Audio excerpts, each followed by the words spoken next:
Jó napot! Van egy csomagom. Elküldhetem Amerikába? Jó napot!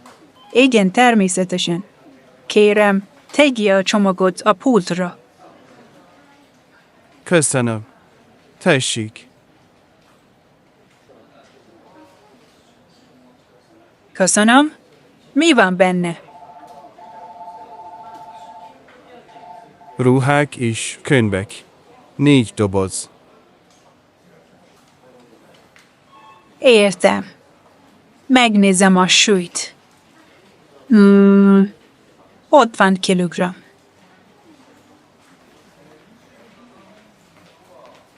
Rendben. Mennyibe kerül? Attól függ. Légi vagy tengeri szállítást szeretne.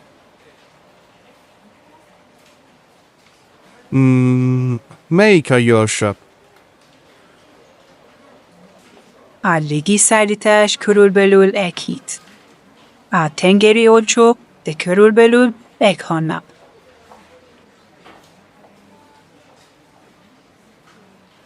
A légiszállítás választom.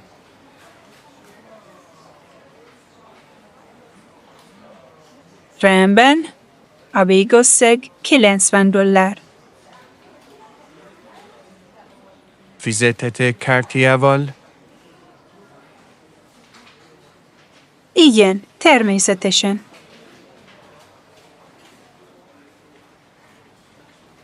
Köszönöm szépen. Mikor érkezik meg? Körülbelül 7 nap múlva.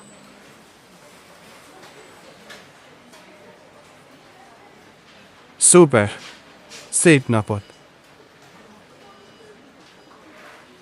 Szép napot!